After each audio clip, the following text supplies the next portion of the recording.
Blog Talk Radio. Hello, folks. How you doing? It's Danny Tisdale, and you're on the Danny Tisdale Show, and I am so glad to have you back with us on our Harlem Writers Guild, Harlem World Magazine at Home reading series with the team from the Writers Guild, and we decided to do this, I guess you could call it spoken words with our great leaders, legends, and trailblazers from the Harlem Writers Guild. And what we wanted to do was to, for those at home, to bring the skills of Harlem writers to you. And we are obviously doing that with the Harlem Writers Guild. The Writers Guild is the oldest organization of African-American writers in the world, founded in 1950 by John Oliver Killens, Rosa Guy, John Henry Clark, Willard Moore, and Walter Christmas. The Harlem Writers Guild is at www.theharlemwritersguild.org. And as I mentioned earlier, this is the fifth of our six-part series. And today we have Oscar Sanders and Doc Woodbine. And how are you both doing? We're doing good, Daniel. We're doing good. Pleasure doing excellent, Daniel. Pleasure to be fantastic. Here as well. This is Doc. Thank you. And without further ado, I want to get right into it. And I think our lead-off batter is Mr. Sanders. Yes, it's all Danny, yours. Yes, thank you. I'm here because I am in the throes of promoting my new book, which is a social justice spoken word book entitled Collection Exposing Politics, a collection of poetry, a social justice spoken word book. Oh, fantastic. And I perform in 10 different characters. So sometimes I wake up and I don't know who I am. This one is from my favorite movie, The Pirates of the Caribbean, using Captain Barbossa, and it's called Ye Old Spoken Word. I dare ye sully thy reputation with unholy presumption. Cast ye main starboard like ruin among the bounty. Why must I look at you for inspiration? Why must I look at you ain't misbehaving? I have been sweeping the dustboard beneath your cupboard for a score and a day, plotting for the moment to eradicate slavery away. Contemporary slavery is very much among us, like botulism, a rejected fungus, not in the hinterlands where some want it to be, at least seem to be. Within the far depths of your cranial bastion, within the delights of your Octavius fashions. Let's gaze upon young Bishop. He's a dependable lad. You have hindered his pursuit to be a university grad. With your incessant dependent on low wages, void of future sages, have you seen the price of mortgage rates lately? Winnie thy whip and chinny thy chain, I labored tirelessly for the East India Trading Company for 3 bloody months and a day, learning the loin of my ilk, the texture of my silk. Shakespeare has nothing on me. He might write about it, but does he have the might? I doubt it. I have lived a life worth a tran of gold. More than 10,000 pages I have wrote. Keep underestimating the desire of a Negro. He will sew your country into a greater country. And if you smoke weed, you'll probably get the munchies. Forget about that. 15 men on a ratchet winch chest. Yo, ho, ho, how we get in this mess? I remiss pirate matey, or got me own baby, and I love her. Ahoy, ahoy, I am Lord Sanders, Oscar Sanders. Who the hell are you? Next, one of my favorite is The Wolfman, 1941. I always loved the Hungarian gypsy, Maleva. And this is called The Culture of Poverty. Why sometimes we get beat down by poverty that we almost accept low expectations. So Sometimes the flame is too hot. Sometimes the muscle is too strong. I didn't want to believe it, but all along, we've been pounded and grounded down. What do you know about what we go through? Oh, sorry, you created it with your master-slave mindset and generational shifts in resilience, watered down the importance of keeping the gatekeeper accountable, not having empathy for others' pain until the pain is your pain. Your self-worth can be compromised so much that you acutely believe that you don't deserve such a grand invitation. I've been treated as some human mutation, a human being that doesn't matter, with self-respect that can be stepped up in ladders. I have been the victim of so much crap. Most of it outweighs my lap. In quite frequent instances, leaving the field forever is difficult. I don't feel worthy of a life outside of it. Most slaves never run away from it. I accept less. Here I stand, sun in my eyes. But when the night comes, will I be one moment wise? We got a society that don't give a fuck. Damn. Black people got bad luck. You portray us like a burden, stone around your neck. You will never give up on getting rid of us. Wait up. I'm not finished yet. But the culture of poverty is all in it. The culture of poverty is so in it. I'm so tired of grinding. I don't drink vodka because of my stomach lining. Now, I hope I find it. I don't pop pills. So why would you take me to a meth mill? I got to stop smoking the same shit that got Buffalo Bill killed. Lord, deliver me from evil. Frankly, I got no defense against the sequel. By the way, what do you put in your coffee? Equal? Tie your shoes, you might trip. There's the cup, bless the tip. You know, I don't perform for free. You know, my 401k won't grow from trees. I got to build it like this piece. Every word is like a lease. So I try, of course, with an option to buy. I try, of course, with an option to buy. Damn. So I'm grinding. This one is my favorite Vin Scully Dodgers broadcaster. Okay. Hey there, everybody. Welcome to Chevelle's Ravine. This is a great day for Dodger baseball. A little overcast at 65 degrees. Up to bat is Manny Ramirez. Manny just got off the 15-day disabled list with a torn oblique muscle. Here comes the pitch. Ball outside. Slider was inside the lefties. Right now we're going to a commercial from our sponsor. Some people are creating their lives as they go without a journey. However, some people are following a map that has a pre-existing, predetermined destination. The latter is why people don't smile, don't talk, don't suggest, don't live their lives to the fullest.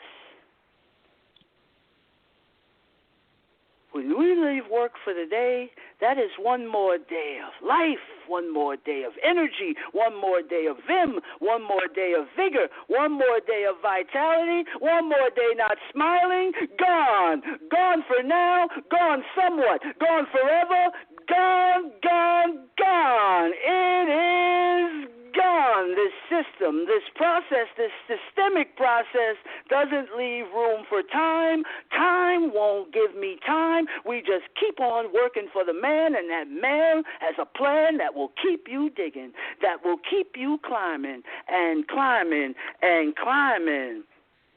The plan is for life not to be a journey, but a destination. Complete your journey. You damn near completed your destination. Unfairness on any level, partisan or bipartisan, is not a good feeling. Like irritable bowel syndrome, it churns, bellows, and constantly reminds you that your belief system has been shattered. Who do I blame for misinformation? Who do I blame for leading me astray? Who do I blame for programming me to be just like them, think like them, act like them? What happened to free thinkers? You can't treat us any way you want to. You can't dispose of us and lie to us and say that you were forced to. When will you stop hiding like the Marines in camouflage and expose the white robes that you wear under your suits and jeans and overalls like long johns in the winter? Our eyes are open and continue to be open. Now we consolidate to repel and resist and fight against your prejudice and racist philosophies. We people, too, and should be treated as such. I think at the very least we deserve as much. What happened to the Civil Rights Act of 1964? It's the law. The law. Respect that. You can't buy back injustice that has been earned and fought for and established for all people of all colors and denominations and races. I'm still standing. You gonna stop ignoring me. Your negative energy is boring me. I think the Klansmen are tired of wearing white robes and switched to wearing police uniforms and the devil pinstripe suits. What better way to hide your horns rather than be truthful to thyself? Because otherwise shatters a belief system that says that your parents lied to you and told you that you was better than, when in reality, after standing face to face, working at the same job, having the same paycheck, making the same money, going to the same schools, eating in the same restaurants, flying in the same planes, riding in the same trains, riding in the same buses, with you suddenly realize you're not better than anyone. Bless the manifest. Thank you very much. Oh, so I'm sorry, Oscar. Okay, I'm sorry. Go ahead. It's my pleasure. It's my pleasure, brother, to bring what I have and to your audience and to you and your show. Oh, thank you very much. I'm sorry if I didn't know if you were finished or not, but I wanted to get right into asking you what motivates you as you write in the pieces that kind of catch your eye. What are you looking for? What's your process? The process is basically to reanimate the hate and discrimination that people in the 1% in the dark state inflict on people, because a lot of us are not adequately educated, because we cannot depend on public schools and universities to tell the true story. So here I come, briefcase in hand, as the blues brother, and I bring this to schools, middle schools and high schools, and teach them what they don't get in school. And it's very difficult. Some schools that have had the forbearance to see this as a benefit, but then there are a lot of other schools where you go through the same red tape that we going through to get masks and ventilators from the federal government. You need another document, you need another signature, you need, and it just goes on and on. It's just blockages to our children being wise.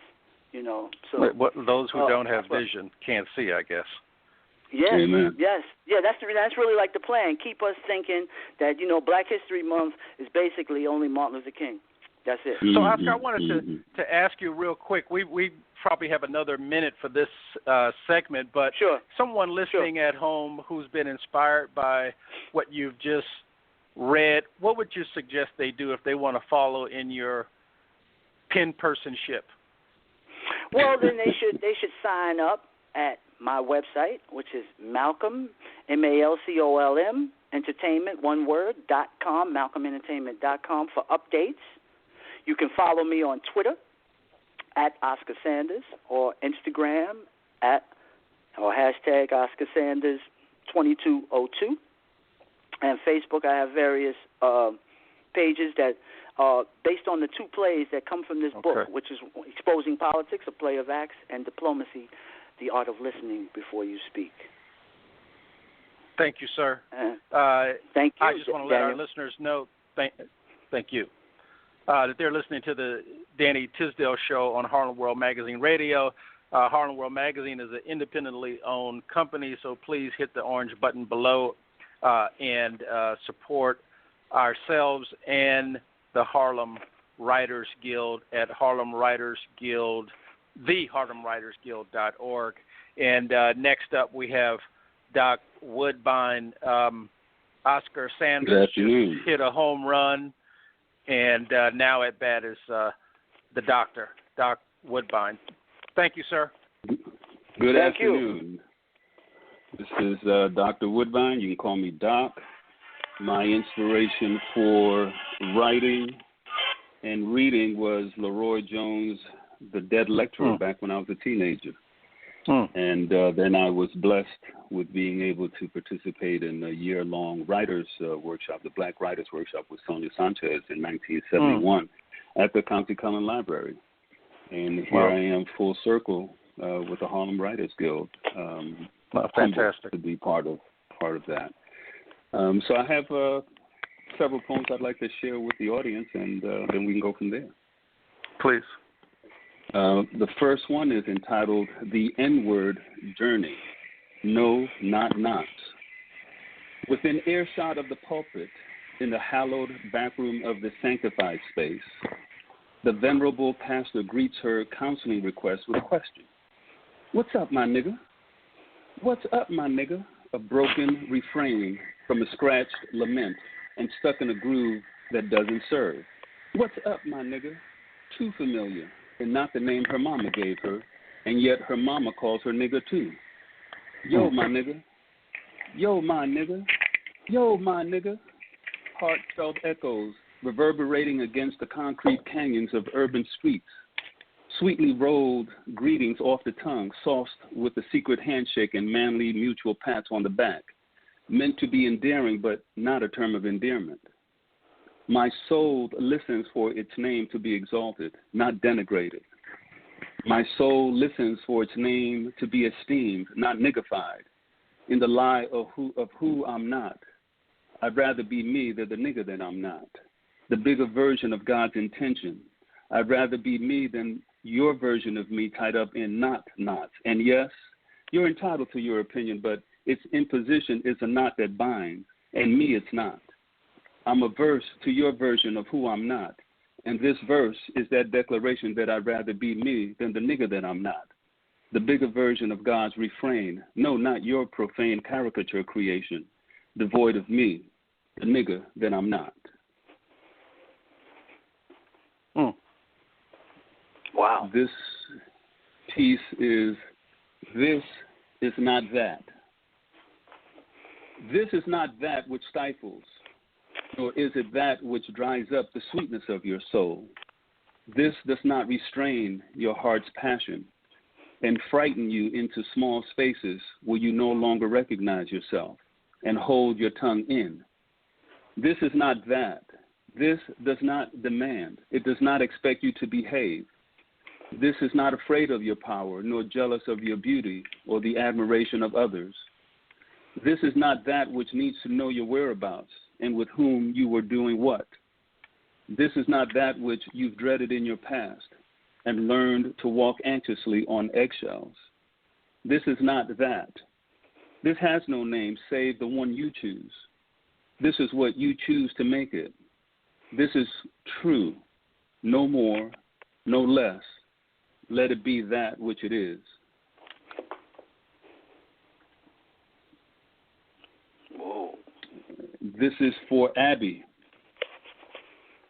Lincoln.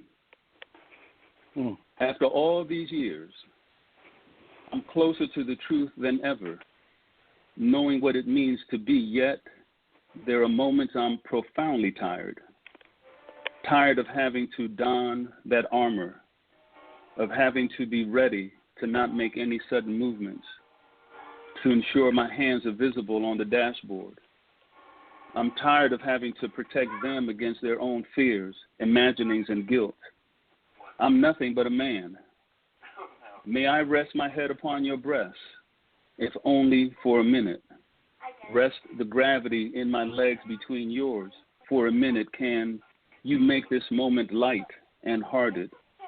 No words need be said. I want to be held for a minute just to rest.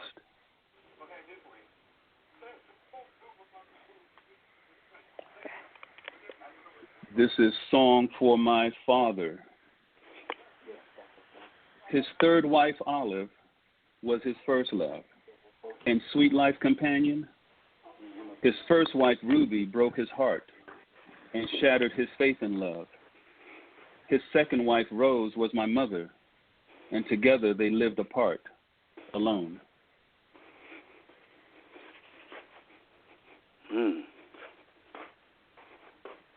This is Who's Got Next. Oh, shoot. Who's Got Next? Past the chain link fence, deep in the center, there is juju. Juju enough to change your mind? Who's got next? Blankets the court, and hope rests embodied in the question the crucible of the asphalt begs. Who's got next? Beyond the mundane change, there is magic. Magic enough to change your heart. There we are ushered through the pains by spirits known and unknown.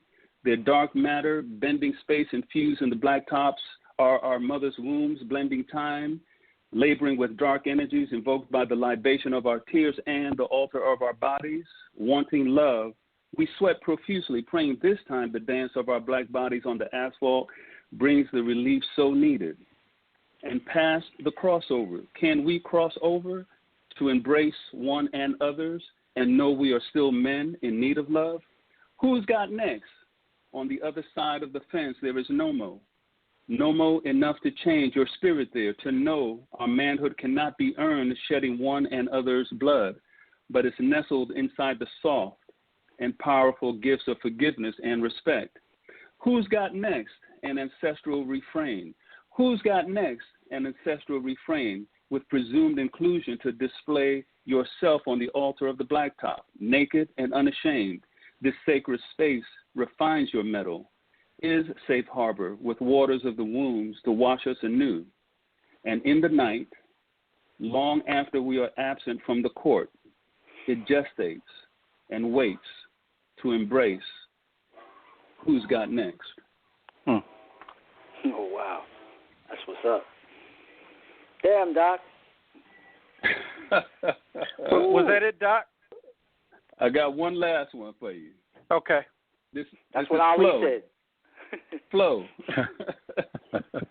Dizzy puffs his cheeks and Rasan inflates the tear. Miles suggests an empty space while Bird leaps in. Dizzy puffs his cheeks and Rasan inflates the tear. Miles suggests an empty space while Bird leaps in.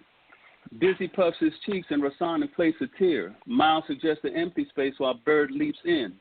Between us, there is certain magic, oral penetration of the seven veils, the false duality. This moment we surrender to the tangle of my lips, your ears.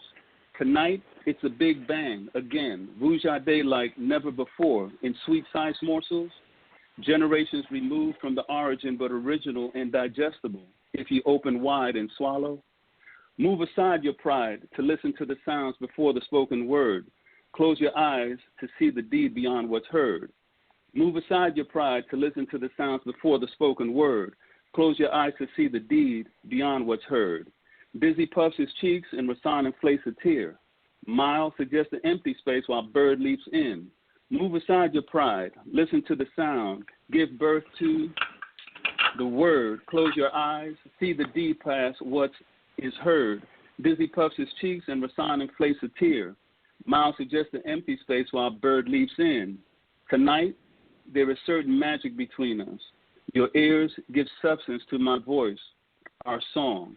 Come, it's the end, so no applause, but rather pause. Be still, and together in this pregnant waiting, be like the tone in the mother's womb at peace and in a silent way. Oh, bravo. Very nice, Doctor. Thank you. Thank you. Thank you. I do, like I did with Oscar, have a couple of questions for you. Please. And of course, Oscar Standards is open to you also in this conversation. But when you mentioned Doc Woodbine, who's next? Is that a question or a statement? Yes. Oh, you sound like Miles. Take it any way you want. That sounds like Miles. My back is turned to the audience. The answer is yes. Right. I love it. And you know, it's I love this because when I'm not wearing a publisher's hat, I am an artist. So I rarely have time or make time, dare I say, to speak to my fellow artists. So I love this series because I'm able to do that. And then I'm not surprised when I get your answer. I ask you two different things, and you just say yes. It's like, the clouds have parted and the sun shines. Absolutely. So, if you have to explain, the poem, then you haven't written one. So I'm going to ask you, Doc, the same question I asked Oscar. Yes. Is I'll just ask it in a different, clear way. And Oscar, obviously, you can join in, but and just to let you know, we've got 3 minutes left. Yes. For those who are listening and they want to follow in your pen-personship, what advice, tips would you give them to bring their passion to the pen? Be still. Trust that what you are thinking and what you're feeling and what you wish to share is of value. Each ray of the sun, while it goes back to the source, has its own individual contribution. There's no one else like you. There's no one that has thoughts like you. There's no one that can express what you're feeling like you. And there's an audience for everybody. So have the courage of what you're feeling, what you're analyzing, and share it.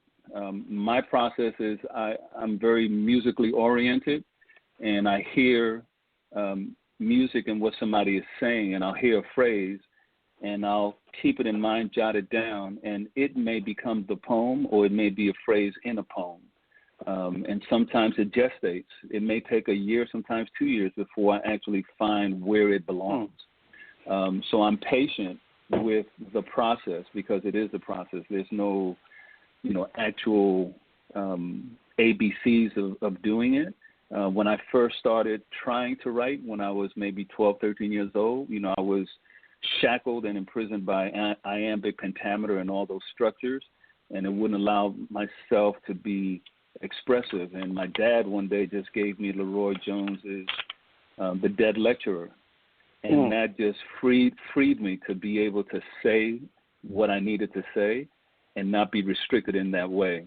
And so feel free to just express yourself, but be still with it and let it gestate, and know that you have something worthwhile sharing for somebody's ears. Very nice.